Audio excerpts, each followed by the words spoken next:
Bonjour et bienvenue à tous.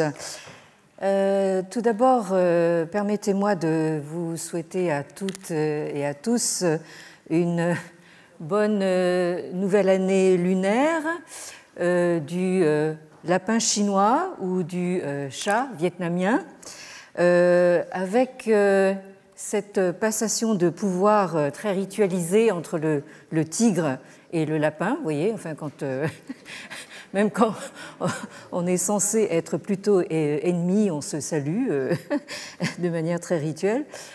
Alors, nous reprenons nos travaux après une interruption bien indépendante de ma volonté la semaine dernière, qui a été due à une décision de notre administrateur de reporter les enseignements jeudi dernier, 19 janvier, du fait du mouvement social contre la réforme des retraites.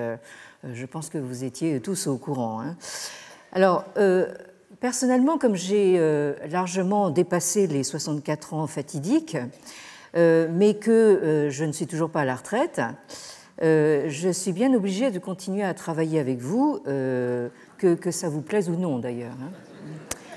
Alors, du coup, aujourd'hui devait être la dernière séance pour cette année, mais du fait du report du cours de la semaine dernière, la séance de conclusion aura lieu jeudi prochain, donc le 2 février, mais sur un horaire différent. Ce sera l'après-midi, de 15h à 16h, dans ce même amphithéâtre Marguerite de Navarre.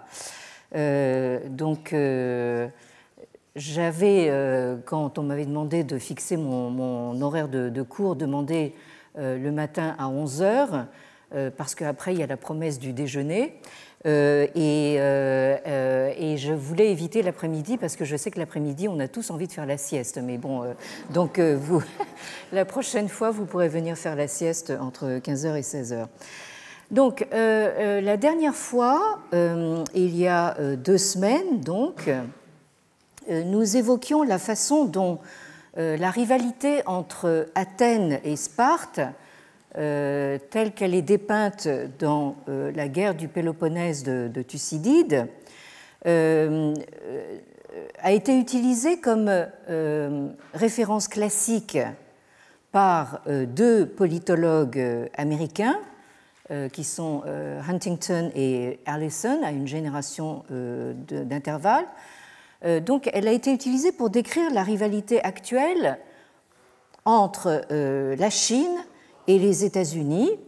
Donc, la Chine étant la nouvelle Athènes et les États-Unis étant la puissance établie de Sparte. Et donc, nous avons vu comment cette rivalité s'est trouvée transposée au plan intellectuel par 2 universitaires chinois que vous connaissez déjà, donc Gan Yang à gauche de la diapositive et Liu Xiaofeng au milieu, qui, tout en étant 2 personnalités très différentes et en ayant eu des parcours différents, ont tous les 2 fait le voyage en Occident afin et avant de mieux revenir en Chine et à la Chine. Alors, je rappelle que Gan Yang est né en 1952 à Shenyang, au nord-est de la Chine. C'est donc un homme du Nord qui a été envoyé en Mongolie intérieure pendant la Révolution culturelle et ensuite qui a été formé d'abord à l'université du Heilongjiang et ensuite à l'université de Pékin. Et c'est là qu'il a rencontré Liu Xiaofeng, qui, lui, est au contraire un homme du Sud. Il est né en 1956, donc il est légèrement plus jeune, dans un village près de la grande ville de Chongqing, qui est la capitale de la province du Sichuan, dans le sud-ouest de la Chine. Donc vous en avez un qui vient du nord-est et l'autre du sud-ouest.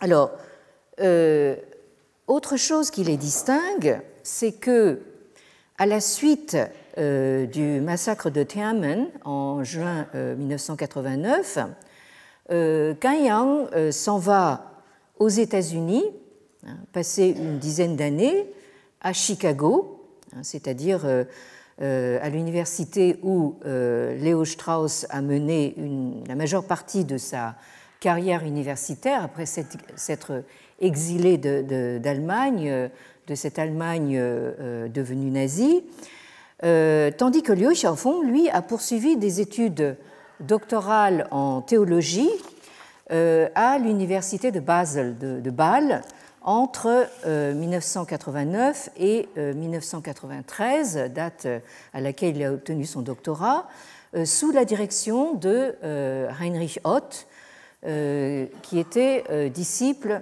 du grand théologien suisse Karl Barth, que vous avez à l'image ici, qui a vécu de 1886 à 1968, et comme vous le remarquerez, qui se trouve être l'exact contemporain de ce juriste allemand pro-nazi dont nous avons déjà parlé, à savoir Carl Schmitt, qui lui a vécu de 1888 à 1985. Alors, contrairement à Kan Yang, qui est rentré de Chicago sans avoir obtenu de doctorat, Liu Xiaofeng, lui, a obtenu un doctorat en théologie chrétienne avec une thèse sur la phénoménologie de Max Scheler et une critique de la modernité, à la suite de quoi Liu Xiaofeng s'est lancé dans une vaste entreprise de traduction de textes chrétiens, à la fois historiques et contemporains. Et c'est ça qui lui a permis de devenir, dans les années 1990, après l'obtention de son doctorat, donc un éminent représentant de ce que l'on a appelé le christianisme culturel, donc en chinois Wenhua Jidu Jiao, c'est-à-dire donc on pourrait dire une attirance d'ordre purement intellectuel pour l'histoire et les valeurs du christianisme qui ne se traduit pas nécessairement par une foi chrétienne ou une pratique religieuse. Donc c'est un christianisme culturel, on s'intéresse donc aux sources du christianisme, à son histoire, éventuellement à des textes théologiques, mais sans que ça implique forcément une croyance ou une pratique religieuse. Mais en revanche, ce qui paradoxalement réunit nos deux compères, Kan Yang et Liu Xiaofeng, à leur retour en Chine, donc je rappelle, Kan Yang revient de Chicago, des États-Unis, c'est-à-dire de l'Ouest, et Liu Xiaofeng de Bâle, c'est-à-dire de l'Europe de l'Ouest. Ce qui les réunit, c'est leur découverte à la fois donc de Carl Schmitt et de Léo Strauss, dont nous parlions déjà la dernière fois, qui lui a vécu de 1899 à 1973. Donc nous avons ici deux intellectuels allemands, on ne peut plus différents. Je rappelle que Carl Schmitt, c'est ce juriste pro-nazi, et Léo Strauss, au contraire, c'est un penseur juif allemand qui a quitté l'Allemagne avant même l'arrivée de Hitler et qui a trouvé refuge aux États-Unis, et ce qui l'a amené donc à faire carrière à l'université de Chicago. Alors, donc, ce qu'on constate, c'est que depuis quelque temps, je vous parle d'intellectuels qui constituent des pairs, P-A-I-R-E-S. Donc vous avez les deux politologues américains dont je rappelais les noms tout à l'heure, Huntington et Allison. Maintenant, vous avez deux intellectuels chinois, Kan Yang et Liu Xiaofeng, et ces deux intellectuels chinois se trouvent s'intéresser à deux penseurs allemands qui eux aussi sont on ne peut plus différents. Alors, maintenant, comment se fait-il que ces deux intellectuels chinois aient découvert Schmitt et Strauss et qu'ils les aient d'une certaine manière associés contre toute attente? C'est que, en fait, leur découverte n'a pas été directe, elle est passée par le détour d'une interprétation déjà bien établie, celle de Heinrich Mayer, déployée dans ce livre dont nous parlions la dernière fois, donc le Carl Schmitt, Leo Strauss et le concept du politique.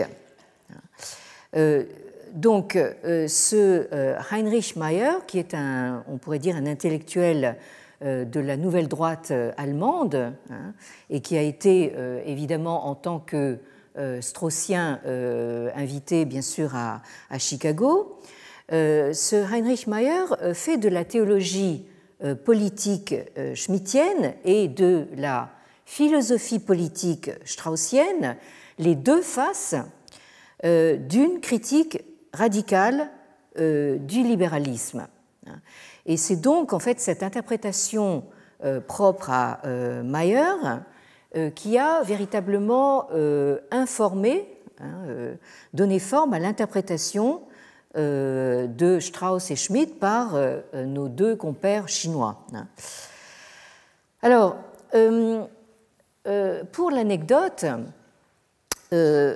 vous trouvez un article de ce traducteur américain dont je vous ai déjà donné le nom, ce Matthew Dean, qui a traduit pas mal de textes de Liu Xiaofeng justement sur Strauss. Il nous donne un article dans le magazine en ligne qui s'appelle Tablet, un article du 1er février 2022, donc c'est tout récent, qui s'intitule Reading Leo Strauss in China, c'est-à-dire donc lire Leo Strauss en Chine. Et il raconte comment, aux environs de l'année 2004, Heinrich Mayer, donc ce représentant de la nouvelle droite allemande, reçoit chez lui un invité, et Matthew Dean nous dit que cet invité devait changer la face des études classiques occidentales en Chine. Et ce professeur chinois, donc vous devinez à peu près qui c'est, donc s'adresse à Heinrich Mayer dans un allemand excellent, dit Mayer, en lui disant que dans les années 1990, il est tombé sur le livre de Mayer dont on vient de parler, donc Carl Schmitt, Leo Strauss et le concept du politique.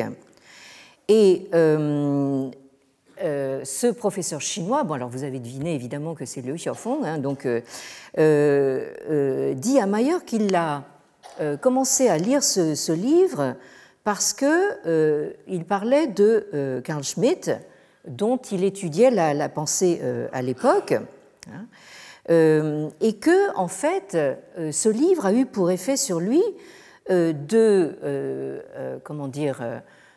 détourner son attention première pour Schmitt vers une attention pour le travail de Strauss. Et Mayer, lui absolument ravi, répond à ce professeur chinois, Liu Xiaofeng, en lui disant que c'est précisément l'intention justement de ce livre de faire déplacer le centre de gravité de Carl Schmitt vers Leo Strauss. Donc, à partir de cette rencontre, alors d'abord de Liu Xiaofeng avec le livre et ensuite avec l'auteur du livre, Heinrich Mayer, donc on peut dire que c'est le moment fondateur de la réception, de l'introduction de Leo Strauss dans le monde sinophone. Parce que, après cela, donc, Liu Xiaofeng a véritablement mobilisé toutes les ressources disponibles pour faire traduire toute l'œuvre de Léo Strauss en chinois. Et avec le résultat, c'est qu'aujourd'hui, le chinois est la seule langue dans laquelle, évidemment à part l'allemand, on peut trouver l'œuvre complète de Léo Strauss, y compris donc la correspondance qui n'était pas encore publiée à l'époque. Et on peut dire aussi qu'aujourd'hui, Léo Strauss est encore plus, disons, connu dans le monde sinophone qu'il ne l'a jamais été dans le monde anglophone. Mais il faut quand même préciser que le fait que Kan Yang soit passé par Chicago et Liu Xiaofeng par Basel a eu pour conséquence que leur Léo Strauss, je ne sais plus comment le prononcer, enfin, n'est pas vraiment le même. C'est-à-dire que vous avez un Strauss très allemand, celui de Liu Xiaofeng, très métaphysique, qui s'oppose en quelque sorte au Strauss américain de Kan Yang, qui lui ouvre la voie à une critique de nature éthique et politique. Il faut également souligner et rappeler que nos deux compères chinois, donc Kan Yang et Liu Xiaofeng, étaient en fait des libéraux bontins, extrêmement actifs, avant leur rencontre avec Schmitt et Strauss. On peut parler là d'une véritable conversion. Il y a une espèce de conversion qui s'est faite, puisque en fait dans les années 1980 et les premières années de la décennie 90, on vient de le dire, Liu Xiaofeng c'était plutôt en fait un chrétien culturel, enfin un représentant du christianisme culturel, pour qui donc la transformation radicale de la Chine à partir de sa culture traditionnelle devait se faire vers le christianisme. Mais malgré ça, donc, sa position politique restait quand même très largement libérale. Et quant à Kan Yang, donc on a vu ses efforts justement de combiner la tradition confucéenne avec la tradition maoïste et ensuite le capitalisme façon Deng Xiaoping. Donc pour Kan Yang, si le confucianisme veut se moderniser pour englober des valeurs modernes et occidentales comme les droits individuels, l'égalité, le pluralisme et la démocratie, il faut qu'il justement passe par ce détour vers le libéralisme. Et donc, nos deux compères avaient beau, avant leur rencontre avec Schmitt et Strauss, cultiver une certaine fascination pour des auteurs comme Nietzsche ou Heidegger, qui ne sont pas vraiment des penseurs libéraux, ça ne les empêchait pas d'être également des adeptes, alors là pour le coup d'auteurs marqués par le libéralisme, Isaiah Berlin, Jürgen Habermas ou John Rawls. Bien. Et donc cette conversion s'est faite littéralement en quelques années, finalement au début des années 90. Alors la dernière fois, nous avions, si vous vous en souvenez, commencé à lire un article de Liu Xiaofeng intitulé Léo Strauss et la Chine, une rencontre autour de l'éthos classique, traduit par notre collègue défunt Joël Toraval dans ce numéro 31 de la revue Extrême-Orient, Extrême-Occident, daté de 2009, et qui a été co-dirigé par notre collègue de l'université Paris-Cité, pardon, ancienne Université Paris 7, ensuite Paris Diderot et maintenant Université Paris-Cité, je vais y arriver, donc Sébastien Billiou. Bien, alors, je vous rappelle donc que cet article commence par constater que dans les années 1980, le monde intellectuel chinois a, selon Liu Xiaofeng, connu de nouveau une importation à grande échelle de la pensée universitaire occidentale. Donc, il voit dans ces années 80, au fond, disons, l'aboutissement de tout un processus qui a commencé à la toute fin du XIXe siècle.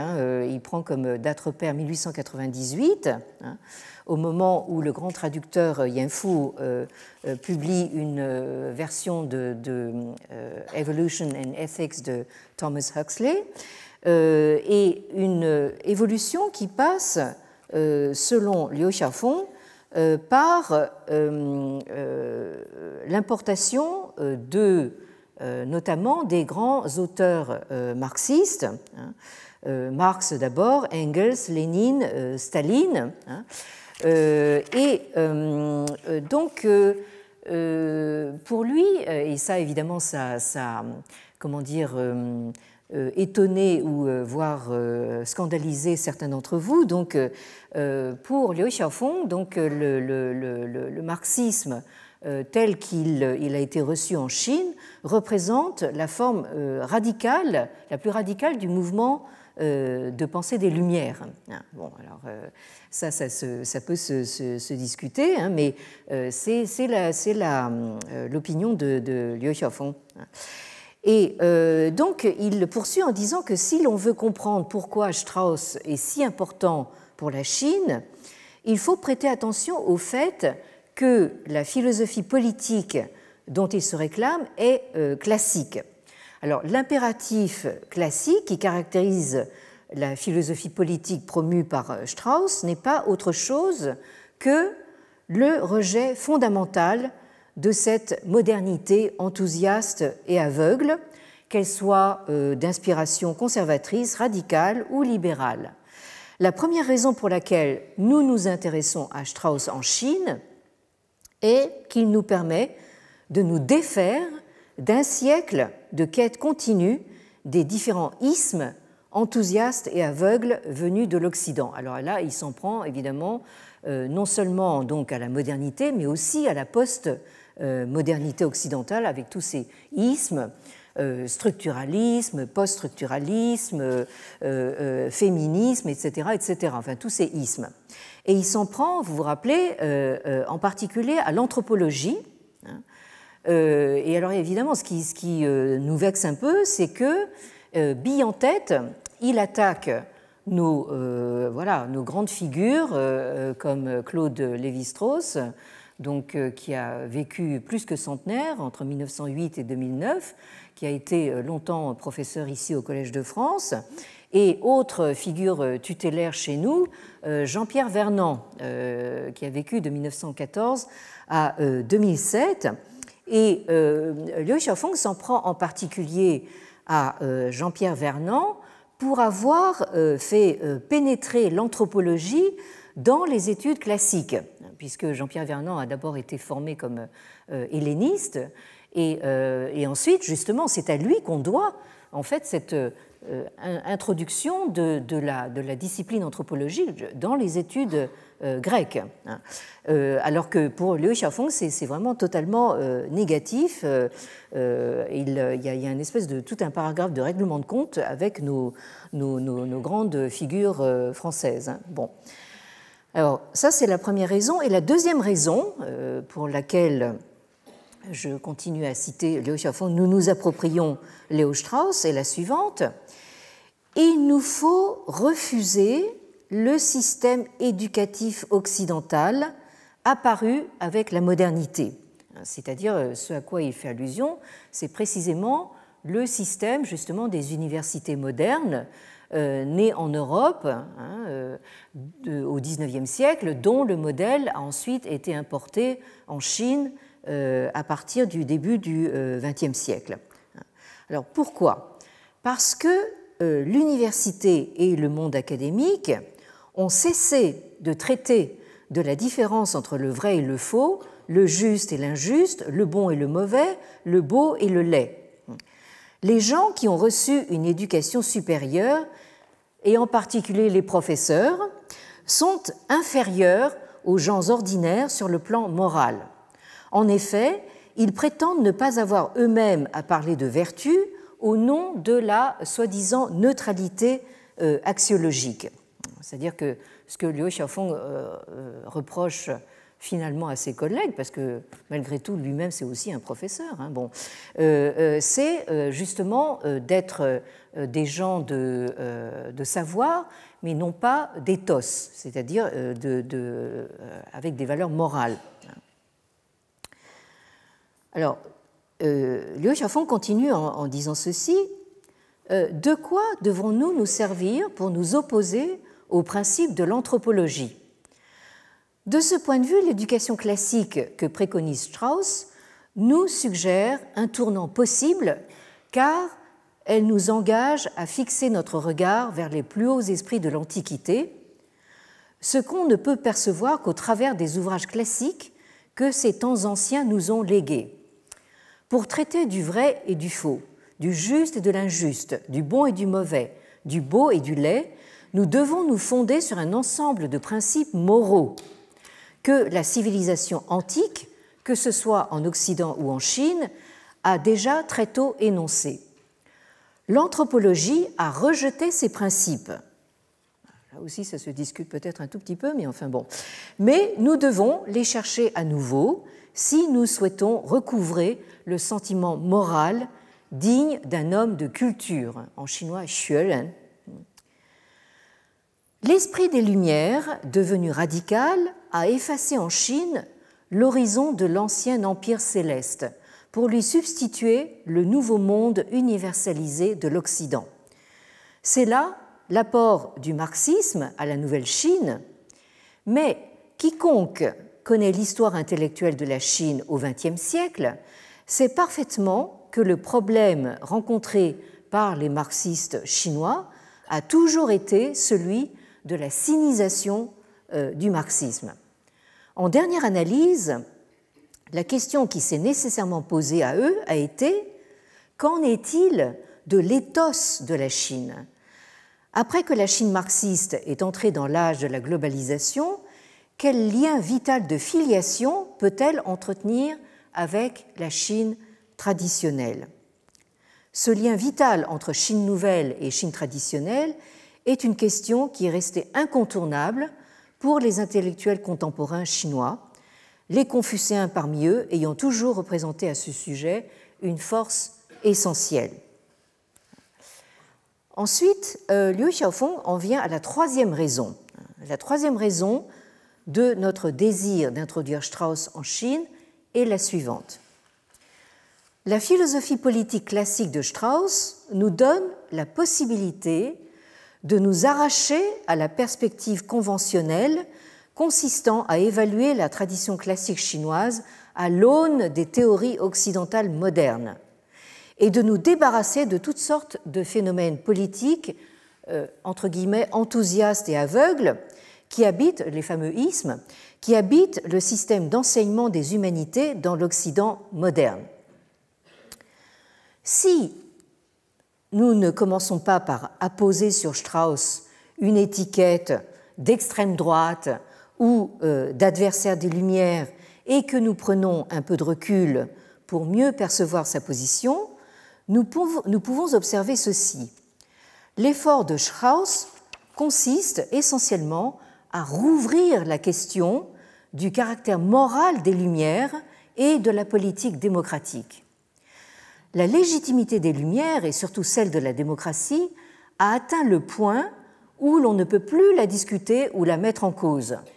Donc là, ce que dit Liu Xiaofeng, c'est que maintenant, en fait, les Lumières, la démocratie, sont des espèces d'absolus auxquels on ne peut pas toucher, alors que lui prétend que justement, en fait, il va aider l'esprit des Lumières et l'esprit de la démocratie à revenir à un ethos antique. Strauss, continue Liu Xiaofeng, Strauss est le symbole d'une disposition d'esprit attachée au classique et non d'une théorie parmi d'autres, encore moins d'une doctrine politique. Introduire Strauss en Chine, c'est donc inviter à la rencontre avec une disposition d'esprit fidèle au classique. Alors, on a donc ici en fait un texte qui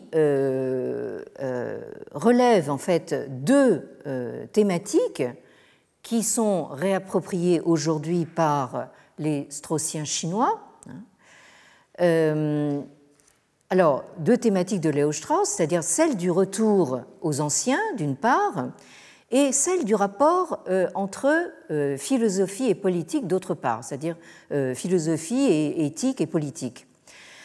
Les catastrophes politiques du XXe siècle appelaient pour Léo Strauss à une réévaluation radicale des fondements de la modernité, mais aussi de ceux avec quoi la modernité avait rompu, à savoir la philosophie grecque ancienne. Et cependant, cette philosophie n'était, selon lui, pas immédiatement compréhensible, tant les cadres interprétatifs modernes historicistes déformaient le regard. Donc pour Strauss, il fallait réapprendre tout simplement à lire les auteurs du passé et de l'Antiquité en tentant de, en citant Strauss, en tentant de les comprendre comme ils se comprenaient eux-mêmes. Et ce programme se trouve aujourd'hui repris et transformé par nos straussiens chinois dans le cadre d'un retour à leur propre classique. Et c'est un retour qui passe préalablement par une libération vis-à-vis des schèmes herméneutiques occidentaux. Et comme le remarque Kai Marshall, qui a donc co-dirigé ce volume collectif avec Carl Shaw en 2017, donc ce collectif intitulé Carl Schmitt and Leo Strauss in the Chinese-Speaking World, donc Carl Schmitt et Leo Strauss dans le monde sinophone. Kai Marshall, on arrive à la conclusion qu'il semblerait que l'opposition structurante de la philosophie straussienne entre ancien et moderne ait tendance chez nos compères chinois, chez Gan Yang et Liu Xiaofeng, à se transformer en un antagonisme entre Est et Ouest. Ça, c'est vraiment une articulation vraiment importante pour nous. C'est-à-dire que nos straussiens chinois, en fait, disent qu'il faut revenir au classique. Alors, ils prennent modèle sur la démarche de Strauss, qui lui revient vers les classiques grecs, alors que Gan Yang et Liu Xiaofeng appellent à un retour au classique chinois.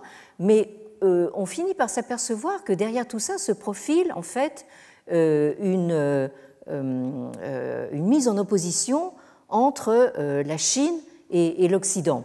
Ce qui apparaît assez bien dans le titre de ce livre de Gan Yang paru en 2006, Gujing Zhongxi Zhezheng, c'est-à-dire donc la bataille entre Gujing, c'est-à-dire entre l'Antiquité et la modernité, et entre Zhongxi, entre la Chine et l'Occident.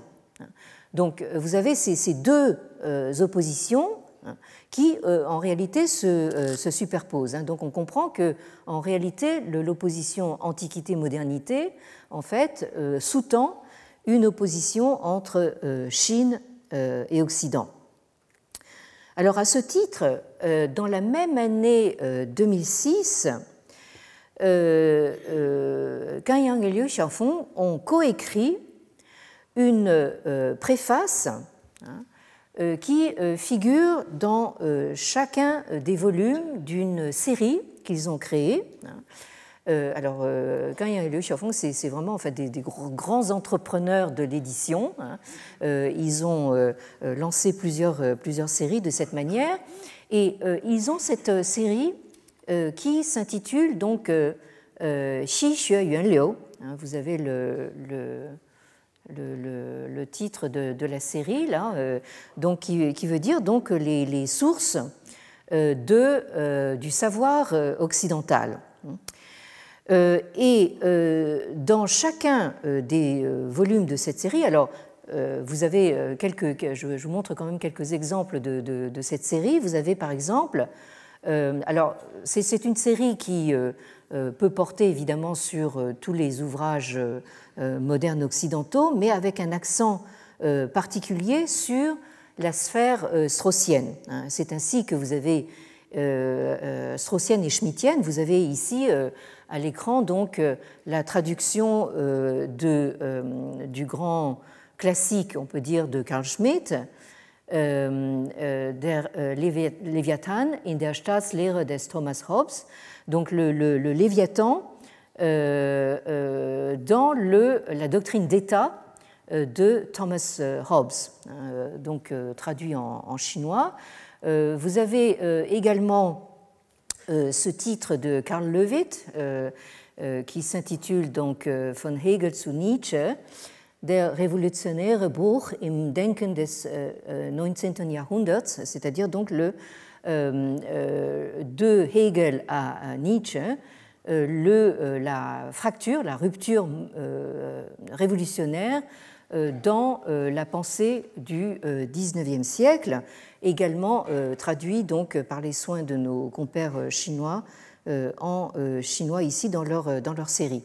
Alors, comme je le disais, donc, dans chacun des volumes de cette série figure une préface qu'ils ont donc coécrite et qui me semble tout à fait intéressante à regarder. Alors, je ne vais pas la traduire en entier, mais disons que nos compères commencent par remarquer que au début du XXe siècle, les intellectuels chinois, alors ils citent évidemment là aussi des grands ancêtres comme Gu Jiegang ou Hu Shi, donc ont importé en Chine des méthodes historiques et historiographiques de l'Occident. Donc ça, c'est un mouvement donc justement d'importation massive du savoir occidental en Chine, contre lequel on va voir que nos deux compères s'inscrivent un petit peu en porte-à-faux. Alors, ils nous disent ceci, en particulier, dans ce passage. Ce n'est pas exagéré de dire qu'il y a une sorte de pathologie dans la façon dont les Chinois ont lu l'Occident durant le dernier siècle, c'est-à-dire pendant tout le XXe siècle, en ceci que la Chine est devenue la maladie et l'Occident est devenu le remède. Pour cette raison, donc, lire l'Occident au XXe siècle, pour les Chinois, ça voulait dire aller en Occident et trouver le remède qui allait guérir donc les maladies de la Chine, et étudier à l'étranger voulait dire aller en Occident pour se mettre à la recherche de la vérité qui allait corriger les erreurs de la Chine. Donc, percevoir l'Occident avec l'attitude et la mentalité d'un malade, ça a eu pour effet premier de créer des intellectuels chinois malades. C'est vraiment très très gentil pour justement tous ces intellectuels chinois du XXe siècle. Enfin bon. Et ça a eu pour conséquence de mener à toutes sortes de discours et de savoirs chinois malades, pathologiques, dont la spécialité n'était pas simplement en permanence de rendre superficiel, instrumental et idéalisé le savoir occidental, mais aussi de constamment simplifier, distordre et démoniser la civilisation chinoise. Donc cette lecture pathologique de l'Occident est la source des véritables infections qui ont créé toutes sortes de problèmes pour la Chine moderne. Bon, alors voilà le diagnostic de départ. Bien, alors on continue avec la génération suivante, c'est-à-dire la leur propre, donc à nos compères là. La génération suivante des intellectuels chinois dans ce nouveau siècle doit donc se débarrasser de la pathologie et commencer à avoir une lecture neuve de l'Occident, c'est-à-dire, comme on dit volontiers dans notre jargon universitaire, lire l'Occident à nouveau frais. Bon. Alors, ça ne veut pas dire aller en Occident, encore une fois, à la recherche d'une recette spéciale ou d'un remède secret. Ça veut dire plutôt corriger notre attitude. D'abord, rétablir le sens propre que nous avons de nous-mêmes, et ensuite aborder donc la lecture de l'Occident dans une attitude saine et un esprit sain. Et la façon saine de lire l'Occident, c'est de comprendre l'Occident dans son propre contexte. Donc, un lecteur sain sait que si l'Occident est en possession de quelques remèdes, alors c'est avant tout un remède pour une maladie occidentale. Alors, quelques exemples. Là, je pense que je vais faire dresser quelques cheveux, mais enfin bon, je cite Liu Xiaofeng, c'est pas moi. Bon. Par exemple, la philosophie de Platon était destinée à remédier au problème de la démocratie grecque antique. La théologie augustinienne, cherchait à résoudre ou à remédier aux maladies de l'antique République romaine. L'histoire machiavélienne s'en prenait aux maladies de la chrétienté, et la théorie de la justice de Rawls, alors là on fait évidemment un bond dans le temps, essayait de trouver un remède à l'utilitarisme anglo-américain. Et quant à Nietzsche et Heidegger, ils voulaient apporter un remède à la métaphysique européenne. Donc c'est seulement en lisant l'Occident, dans le contexte occidental, que nous pouvons véritablement comprendre ce à quoi sont destinés la pensée et le savoir occidentaux. Alors, plus simplement, la bonne voie vers une lecture saine de l'Occident n'est pas donc la même que celle que nous avons eue, celle de pathologie que nous avons eue par le passé. Cette sorte de lecture est tout d'abord axée sur les problèmes occidentaux et le développement de ces problèmes, et pas sur la perception de l'Occident comme offrant des réponses toutes faites aux problèmes de la Chine. Donc là, premier point, si nous nous intéressons donc aux sources occidentales, c'est pour voir comment ces sources ont tenté de résoudre des problèmes proprement occidentaux. Et ce n'est pas en aucun cas donc une façon de remédier à nos problèmes à nous chinois. Bien. Alors, nous continuons donc avec ce paragraphe de conclusion. Du fait que nous avons l'espoir qu'un nombre croissant de Chinois va relire l'Occident avec un esprit sain dans un corps sain, on pourrait, je pense que c'est une allusion à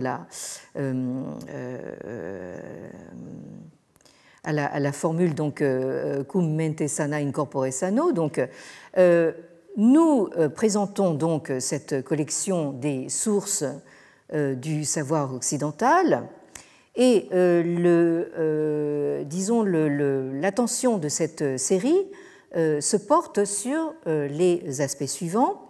Alors, premièrement, une lecture très serrée et une élucidation des œuvres classiques occidentales et leurs auteurs.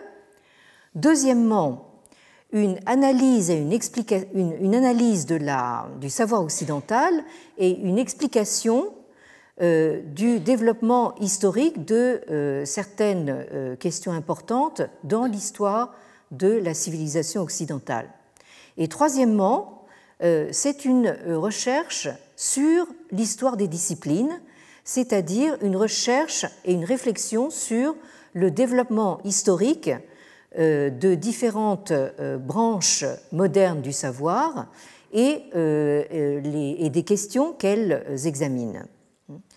Alors cette série ne contient absolument rien qui puisse fournir, encore une fois, des réponses toutes faites aux problèmes chinois, parce que ces auteurs occidentaux s'attachent à des problèmes qui sont propres à l'Occident. Mais nous croyons, nous avons la conviction que les intellectuels chinois qui lisent l'Occident doivent absolument éviter la tentation de recueillir des gains rapides et de se satisfaire d'un savoir superficiel parce que la tentation d'utiliser justement des raccourcis pour transplanter, soi-disant, des systèmes de pensée occidentaux à la Chine est destinée à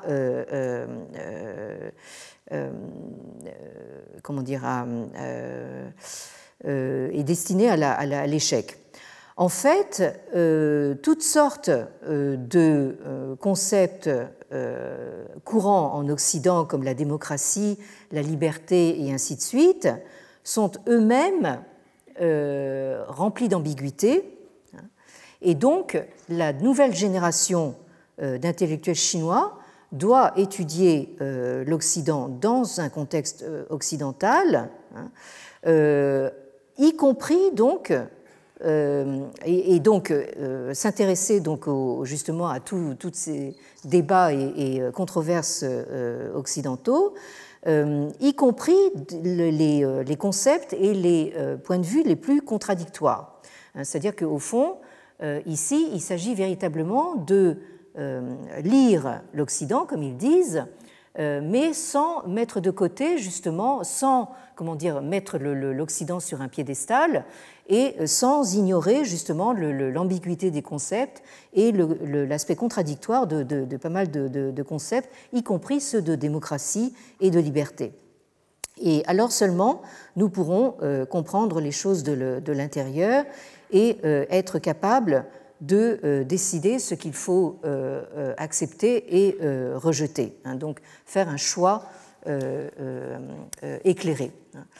Bien, alors donc ici, au fond, c'est la vocation de cette série, hein, c'est justement de donner à lire, hein, les sources du savoir occidental, mais dans toute leur complexité, hein, de façon que justement les intellectuels chinois de la nouvelle génération, hein, puissent se rendre compte que même chez les Occidentaux, hein, il y a des gens qui ne sont pas d'accord, malheureusement, et même il y a des gens qui ne sont pas d'accord avec eux-mêmes quand le temps passe. Hein. Donc là, vous avez véritablement la volonté, finalement, de relire l'Occident en pointant, finalement, justement, tout ce qu'il peut y avoir de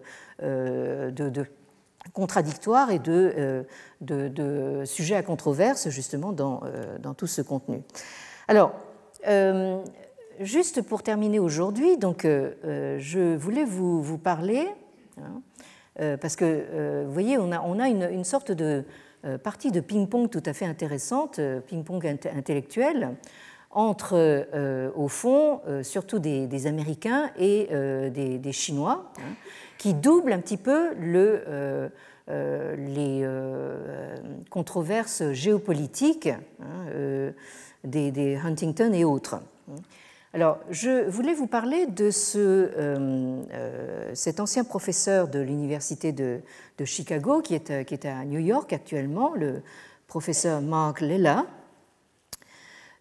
qui, lui aussi, dans un long article daté de 2010, intitulé Reading Strauss in Beijing, donc lire Strauss à Pékin, nous raconte un petit peu son expérience, hein, son expérience d'universitaire américain, hein, au contact de ses collègues et d'étudiants chinois, hein, et s'interrogeant sur, et c'est le sous-titre de son article, China's strange taste in Western philosophers, donc l'étrange goût de la Chine pour les philosophes occidentaux.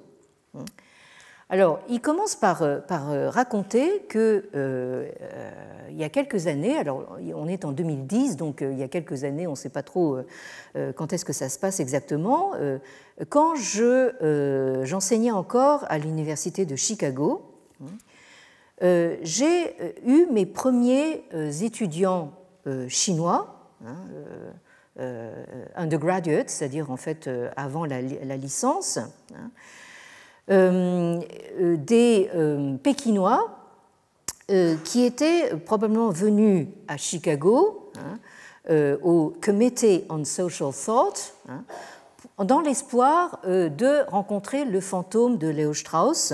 Hein, et étant donné leur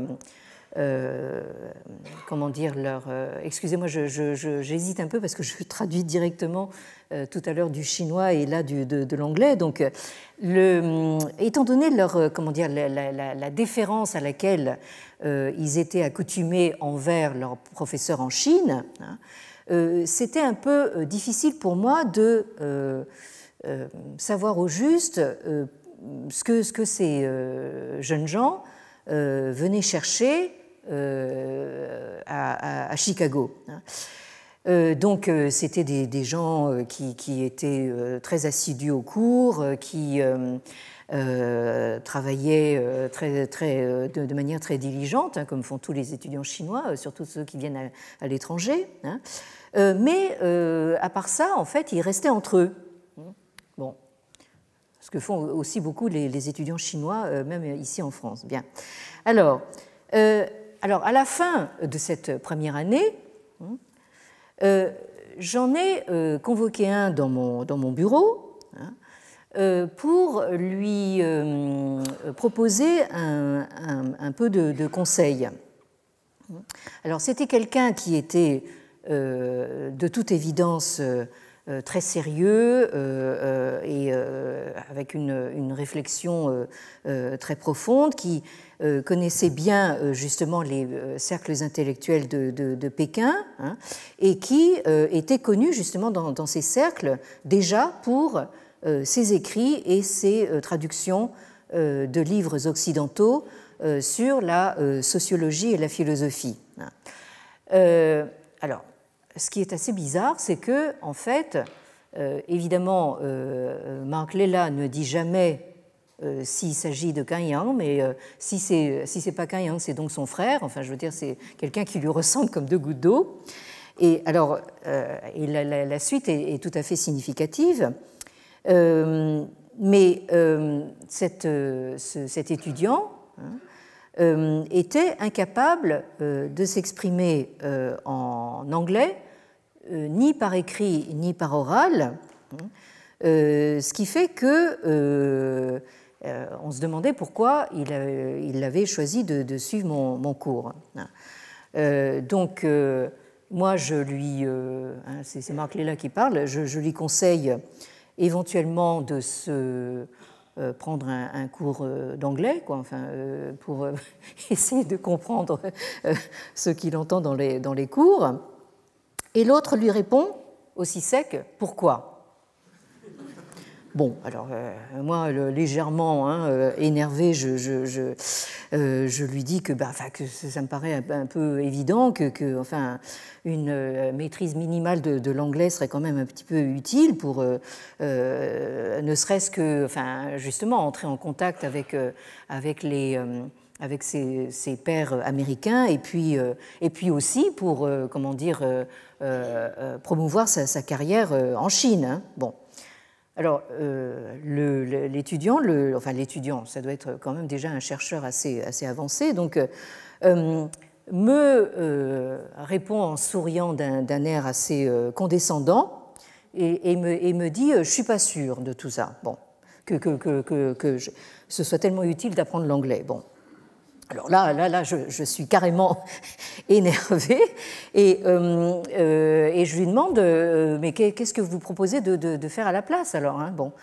Et l'autre lui répond oui, je vais faire langue, enfin je vais apprendre une langue, mais ce ne sera pas l'anglais, ce sera le latin. Bon. Alors du coup, c'est à mon tour de lui dire pourquoi. Et l'autre lui répond donc parce que ça me paraît important d'étudier les latins et pas seulement les grecs, parce que les Romains ont construit un empire pendant pas mal de siècles, et donc nous devons apprendre auprès d'eux. Et donc, Mark Lella dit que, en fait, quand ce chercheur chinois sort de son bureau, il n'est pas sûr qui renvoie qui, en fait. Hein. Donc là, vous avez cet intéressant dialogue donc, entre l'américain et le chinois, alors que, justement, le chinois a fait l'effort d'aller à Chicago, justement, pour en principe, s'instruire. Bien. Alors, je suis obligée de m'arrêter ici, hein, alors en espérant vous retrouver jeudi prochain donc à 15h ici pour une bonne sieste et éventuellement la suite et la fin de ce cours. Mais vous allez voir que cette partie de ping-pong continue et je pense est tout à fait divertissante pour nous, Européens. Merci.